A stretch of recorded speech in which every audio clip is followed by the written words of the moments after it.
Pi, and welcome to the Growth Advantage podcast. It's great to have you here. Thanks for having me. Good to be here. Great stuff. I'd love to start, if it's okay with you, by asking you a bit about your business and the role you play within it. Okay, yeah. Well, I'm in the fitness industry. Been in this industry for nearly 8 years now. I do pretty much everything from coaching, massaging, mentoring, and as well as qualifying other PTs into the industry. Big role. Fantastic. So it sounds like you keep really busy. What current trends are you noticing in the marketplace at the moment, and how have things changed over the last couple of years? Wow, it's becoming more and more saturated. I'm seeing more and more sort of fitness influencers, I'll put that into brackets, because there's a lot of them that are pretty much unqualified that are in the industry. And being the sort of tutor side of things, I'm seeing a lot of people that are coming in that are saying, I've been coaching for the past 3 to 4 years online, but they actually don't have the right qualifications. And then the Right. next big surge that I've noticed is online coaches, people that are just pretending to be coaches, or coaches that have been doing this for years and switching online because they're in under the impression of I'm going to be free now, I can travel the world. But the reality is you're stuck on a laptop nearly 10 hours a day because you got to manage everything. Yes. And so, how do you find that affects your business? Because of the saturation, kind of you have to stand out more and more because social media has become massive over the past few years, and that seems to be the biggest platform for coaches to demonstrate what they do. Yeah. It's made me having to become more than just a coach, if that makes sense. I have to be a content creator, I have to be a marketer, I have to be a salesperson, I have to be a business manager in order to be able to kind of keep up with the industry. And the content creation side of things is something that I feel like it makes or breaks a lot of coaches. Some coaches that are good at it tend to do really well and get some really good results, get loads of followers, and they get busy. The coaches that don't have that tenacity of being on camera and showcasing what they do, I see them struggling just because they don't know how to put themselves out there as much as some of the other guys. Sure. And do you find it really important to emphasise the fact that you have qualifications? And how do you let people know that there are coaches out there who perhaps aren't as well qualified as yourself and get that message across? I mean, it really comes down to asking the right questions. I mean, if you ever taken on a coach, especially an online coach, I think a really simple question of like, what are your qualifications would kind of cover it. But Yeah. on the gym floor is quite easy because you can see sort of, billboards, as you want to call it, with the PT's qualifications on them.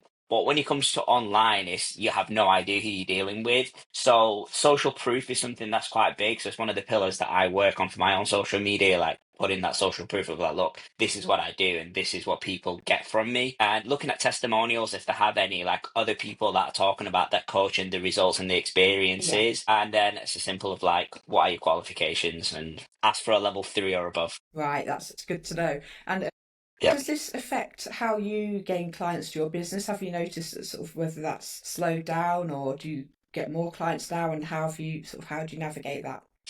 I mean, I come from a big sales background, which massively helped me as a coach, especially when I first started out. I think online, your qualifications, as contradiction as it sounds, become irrelevant because people don't look you up online based on your qualifications. They look you up Yeah. online based on your social proof and sometimes just based on your following. I do find that it is a lot easier for female coaches online than it is for male coaches purely because of Really? the type of content that they can post and the type of people that might attract might not necessarily be the right client type, but they are getting more eyes on than some of the male coaches out there. For me, Right. it's kind of like I've had to split my business into two. So my face-to-face business is sort of like its own thing, and my online coaching business, it's again its own thing. It's two separate entities ran Right. in two completely different ways. So I've got to build a team around my social media because I don't have as much time for it in the sense of like Yeah. creating content and posting things and chasing people down.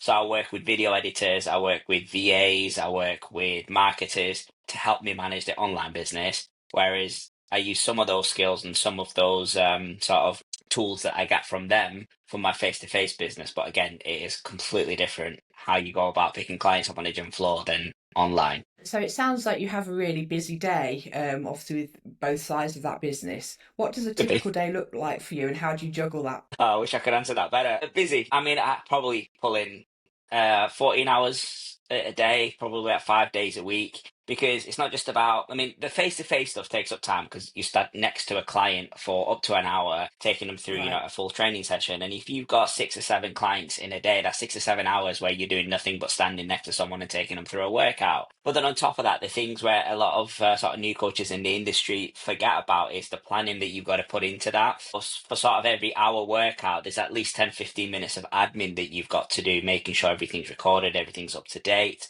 And then with the online side of the business is making sure the clients are getting your attention, getting the support that they need. So I would say on average, I probably spend about 3 hours, maybe four, doing admin, as well as the coaching that I do face to face. Bring in a lot more because of all the other stuff that I do with my coaching and the mentoring and things like that. I'm in managing a gym that takes up quite a lot of my time.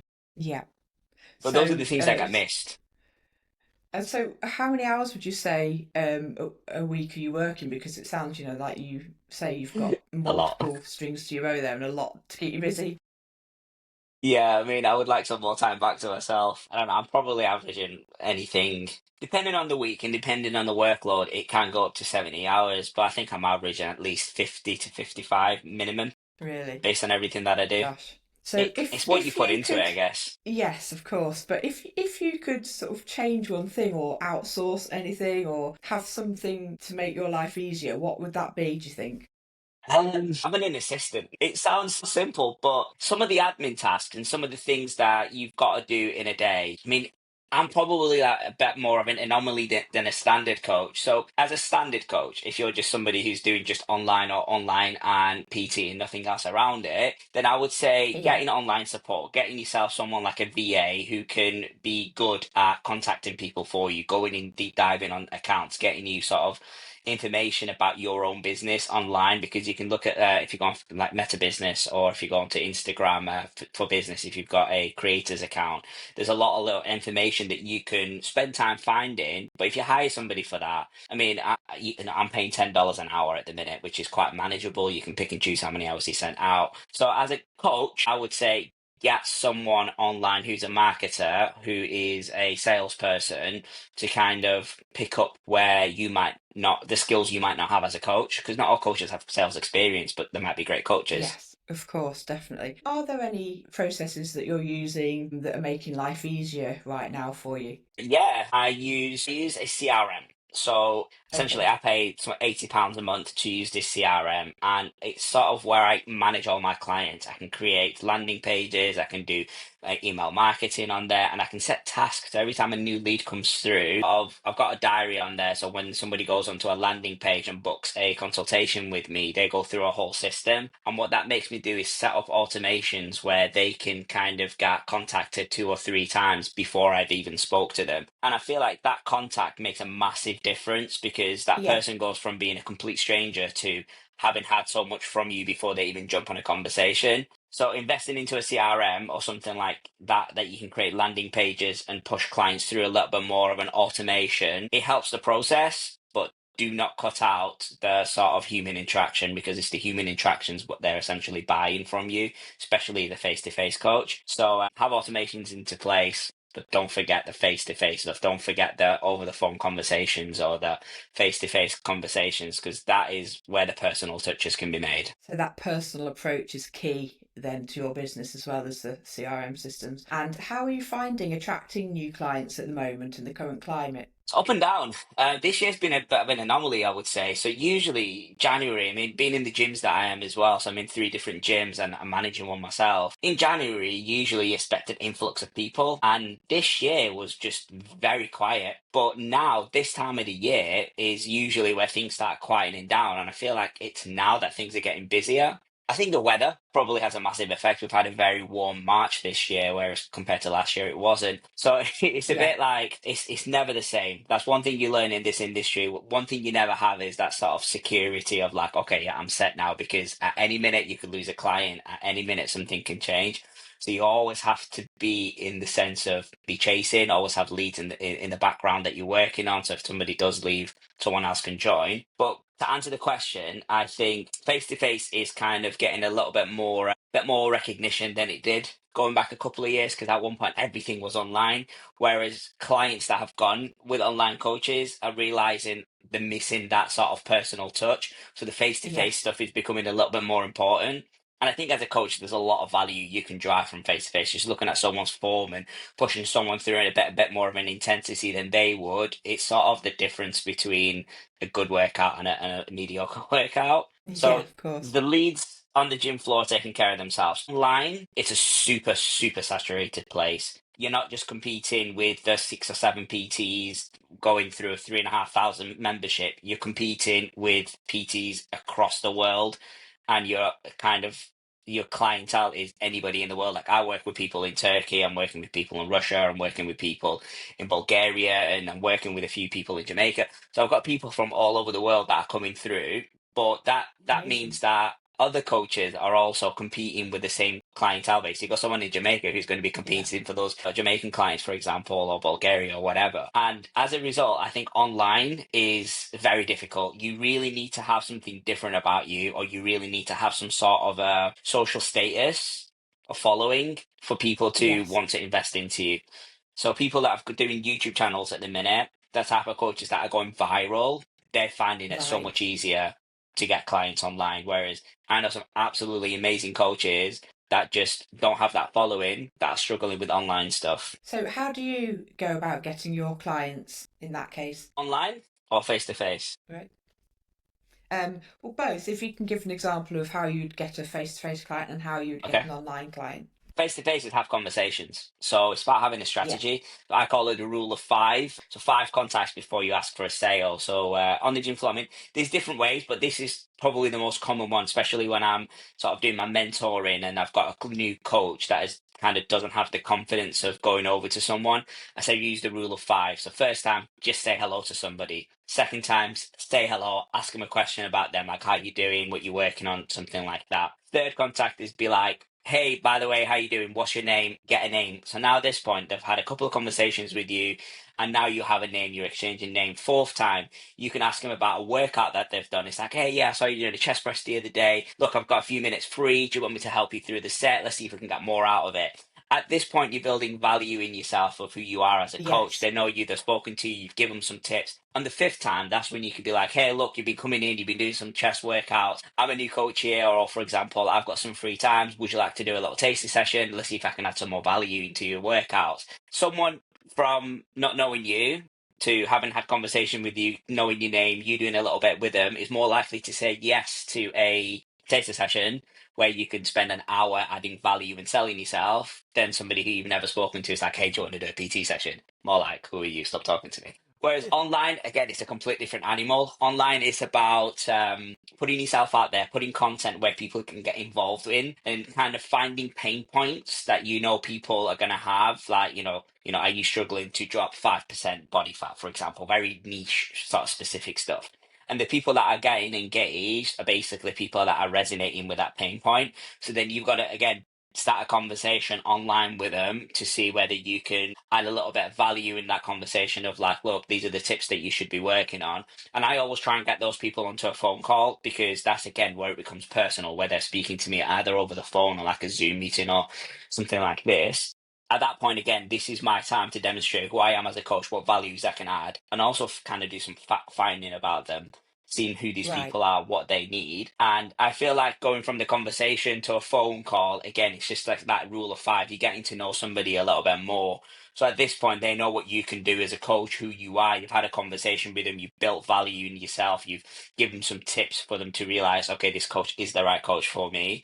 Again, it's easier to transfer them into a buying client rather than going from, hey, how are you? Would you like a PT session online? If that makes sense. Great, of course. And do you do paid ads or do you have a YouTube channel? How do you go getting your brand out there? Yeah, I mean, YouTube is something that I want to work on, being Yeah. being as busy as I am is something that I've just not had time to invest into. But content creation is massive online. So making sure that you're putting value out there, making sure you put in your personality out there, making sure that you are putting tips out there for people to see who you are, putting some social proof of like who you are as a coach and what do people think of you and what results are you getting for people. And then I think that's probably one of the best. I mean, social media, Instagram and TikTok are probably the best ways to showcase what you do as Yes. a coach. Face to face, again, it does come results. So if you're working with somebody and other people can see that that person is seeing results or that they're seeing the changes as the client's going through it, that usually sparks questions. But again, it's kind of like having flyers and billboards out there of like who you are and what you do. Sort of let the work speak for itself, I think, with face to face. Deliver a great coaching session. Make sure your clients are having a good time with you as well as getting results, making sure that you are giving them the right advice. And people that are around will see that, will feel that sort of aura around you, and they're more likely to gravitate and ask you questions. And if somebody asks you a question, it's going to be far easier to transfer them into a client than somebody who's ignoring you. And I guess, do you get sort of word of mouth referrals from existing clients as well? Yeah, word of mouth is the biggest seller. I mean, I didn't think I need to touch up on that one. But yeah, I mean, asking for referrals is 101 of building any sort of business is asking people to, if you like what I do, can you tell your friends and family about me and spread the word? Yes, sure. Referrals do work, but I feel like sometimes with referrals, people, if you have a bad experience, you want to tell the world. If you have a great experience, you tell two or three trusted people, and that's that. So if I do the best Yes. coaching ever, that person will tell their friends, tell their family, and it stops there. If I do them this justice, or if I injure them, they want to go online and tell the whole world. So I feel like with referrals, they don't always go as far as you hope. You get one or two. So I always say for every one client in, they should bring another one or two in. That's something that I kind of talk to my clients, my coaches that I mentor in. Everyone should translate to two more, and obviously that will grow your business. Great. Having a sort of referral scheme helps. So it's like, oh, look, if you get somebody who signs up, so if you refer your friend to me and they sign up, I will give you 10% of their first month. Because Right. referrals by themselves isn't the good, it's the ones that sign up that are the value that you want. So Yes, I of can send 20 course. Yeah. people to you, but if they don't sign up, it's just been a waste of time because they've just spent 20 hours not getting paid. Whereas when they do sign up, it's like, hey, look, if you do it, I'll give you an extra value. Or you can offer clients, if you don't want to give them 10%, like, how about I'll give you two free sessions for every person that signs up, or one free session. If you have other skills that you can utilize, for example, I do massage. So I always offer massages as like a side thing because the clients love it because they're like, oh yeah, I'm already Yeah. getting the coaching. It's like, hey, look, I'll give you a free massage session if your friend signs up and pays for the first month. Great. So having those incentives there is obviously key to your business by the sound of it, and Yeah. sort of getting that brand awareness out there. And what experiences have you had of using sort of a marketing team or sort of marketing, perhaps freelancers, contractors, and that kind of thing? And have you had any bad experiences as well in that area? Yeah, I think it's really important. It's you're building a team. You have to find people that one understand you and your values, as well as having the skill sets. So when I was looking for VAs, I think I went through 9 different people within like a 3 month span, just because these people were coming in and promising me the world, but they just weren't following simple cues and simple guidelines because some just didn't have the experience, some didn't have the skill set, some just didn't resonate with my values and my messages until I found the person that I'm working with now. And honestly, she is absolutely amazing. I literally say this, and she goes, okay, we're doing this, this, this, and this, and that. And it's like, brilliant. That's what I need. Brilliant. So I think it's making sure that you find a team that will resonate with your values, who you are as a coach, and they can mimic you. Because sometimes they're having a conversation on your behalf, and having somebody that understands you, I think, is very important. Yes, of course, definitely. If there was something that you could change about your business model right now, or to make your life easier, what do you think that might be? I would probably go back to having a content creator on my team. So I used to work with a content creator. Their job was to create the content, come over and help me film it and get it posted. That cost me, obviously. So, and obviously the time that I had to invest into it. But while I had a content creator on my team, especially for online stuff, it made a massive difference to, how things were and how much clients I brought in through online. It's quieter now because I'm not doing as much content. So again, it's going back to you have to be a content creator, you have to be a salesperson Yes, to kind so of grow in that online sector at the minute. and that's just what I was going to come back to, obviously, to sort of ensure that growth. obviously you need to have that input in there. So what are your sort of hopes and views and visions for your company over the next 6 to 12 months? Well, I mean, I want to help as many people as I want. I came into coaching. The reason, I mean, I got into coaching about 8 years ago. I've always been in and out of gyms. I've always been a sporty person. And for me, I have always enjoyed helping people. So if somebody's at the side of the road hurt, I'm always the first person to go over. Sometimes people don't want that help, but I always want to offer it. And what better way of, helping someone than giving them health and longevity? I just feel like brilliant. I've just give this person life. Like what can you do for someone? Amazing. So Yeah. that's why I really enjoy what I do. It doesn't feel like a job. It feels like a hobby that people pay me for. So my kind of aspirations over the next 12 months is I want to grow into my own space. So I'm kind of working in 3 or 4 different gyms and doing so many different things. And the idea is to try and rein everything into one big brand. So I've got the 80/20 Training Pro brand at the minute, and I want to grow everything into one brand where I'm doing the tutoring, the coaching, the mentoring, and also having the sites where I can deliver everything rather than having to be in so many different sort of pots and holes here and there. So what would you say the most important metrics are for you at the moment? Is it that building that brand and using sort of like you say one place to then generate a following and interest into one platform? Yeah, the idea is to have a location where I can kind of have everything in one place. Great. And how do you envisage doing that? Will you then potentially bring on a team member again to help you with that? Is that something that you are considering for the next sort of 6 to 12 months? Yeah, absolutely. I would love to have a team around me. Essentially, when it comes to your like a CEO role, you're kind of just delegating a lot of the jobs out and kind of you're the mastermind, but you're getting other people to run the show for you. So yeah, the idea is to grow my team. So I've got a couple of coaches that I'm working with at the minute, and I want to bring in more coaches. I want to bring in more salespeople, more VAs, more systems, and kind of have an infrastructure where I can sit there and tell people, all right, this is what we're going to do, and have the team kind of deliver my message and my ethos. And I feel like if I'm in a position like that, obviously we're generating more of an income, it's more of a business. And at that point, I can put more focus on the little things because I can have a team that's going to be my sort of online team. I can have a team that's going to be my face-to-face team. I can have a team that's going to be my tutor team. I can have a team that's going to be my mentor team. And from there, I can take on more people. Whereas at the minute, I'm limited due to time, basically. There's only so much I could fit. But if I had 5 of me doing it, I could take on 5 times the amount of the clients, therefore offer 5 times the amount of service. So if you could wave that magic wand and get all of this team, this process in place, where would you like the business to be sort of slightly longer term, say 2 to 3 years time from now? I want to be an industry leading brand, essentially. I That's it. want people to see my brand and go, I know who that is. I know that brand. But like, I mean, I hate to say it, but it's like the Joe Wicks kind of thing where he's like, you hear Joe Wicks, everybody knows who he is. He's become a celebrity more than just a coach. Again, you got people like James Smith, if he was quite good on social media. And these people kind of really set the industry, especially like from the UK side of things and then the American kind of things. You got someone like Mike Ezratel, who's a doctor of performance, and there's a few other people that are out there. So these people that are kind of like being seen as industry leads, I want to be sat up with them guys, going like, look, I'm here with you guys, and we're going to set the standards for this industry. It's such an unregulated industry, and I just feel like having those sort of governing or sort of say standard setting people, I think will steer the industry down a better hole because at the minute I feel like the industry is very dark. There's a lot of unhealthy habits and ideas, and there's a lot of like using steroids and testosterone and things like that. There's a lot of a bit of stigma around it, I feel like, at the minute.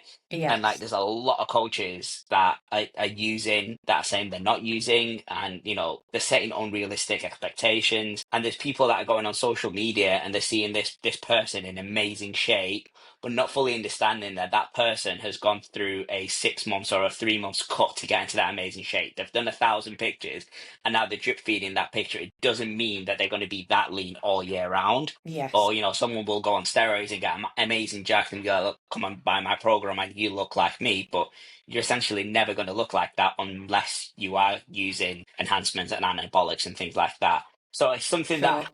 I want to make people a little bit more educated on it. It's kind of like the choices have a lot of impacts, and going on testosterone at an early age can massively impact your life when you're older. If you're completely shut down and you have to be on TRT for the rest of your life, That's not what you want for an 18, 19-year-old. You want them to be, if Yeah. they're experiencing that, they're experiencing it in the 40s and 50s where their natural testosterone levels are becoming lower. But unfortunately, people are jumping on sort of that kind of stuff younger and younger. And I'd like to be able to have an impact of kind of educating people on it a lot. Yeah, so you've got a really important message there to get across, and it's really great to hear that you want to make people aware of that. And you've mentioned sort of the online saturation of coaches and so many out there without sort of the right credentials and etc. and perhaps false marketing. How about Mhm. with your one-to-one actual face-to-face clients? How do you go about finding those? I know you said word of mouth, but also what's the competition like with the more face-to-face clients as well? I mean, your competition is essentially how many coaches are in a gym.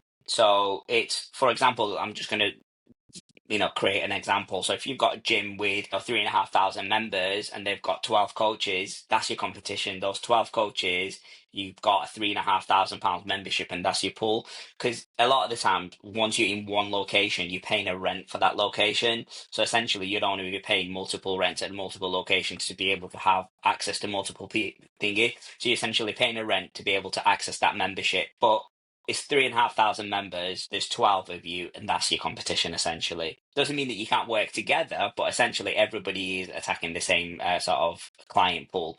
Whereas online, it's well anybody and everybody. So it comes from 3,500 to 3.5 million. It Yes. massively changes from face to face to online. So So I think it's about standing out. You have to yeah. kind of have something that's different to what the coaches are offering. Or getting a niche. I think having a niche massively helps. So like there's certain clients, there's certain coaches that I've worked with in the past, and I've just gone, look, you're a female, you obviously like working with females. Why don't you market yourself as a female only coach? And that makes a difference because some of the more younger girls, some of the more sort of scared people, some of the more less experienced ladies, some, religious ladies, they tend to gravitate towards that because okay, I'm a female, for religious beliefs, for example, I find it easier working with a female than a male. And if you've got a coach going, I only work with females, that's going to build confidence in that person a little bit. Yes, sure. Or other things like, I'm a specialist in hips and under, for example, myself. So if everyone comes in and they're like got issues with their hips and lower, or if they want to develop their legs and glutes, I'm like, well, I'm your man because that's my special area, for example. So having that niche to stand out, to have something that somebody else doesn't offer, I think makes it a lot easier. Sure. And do you find that the gyms help you to advertise within them, or is that something that you have to completely take control of yourself? I think it really depends to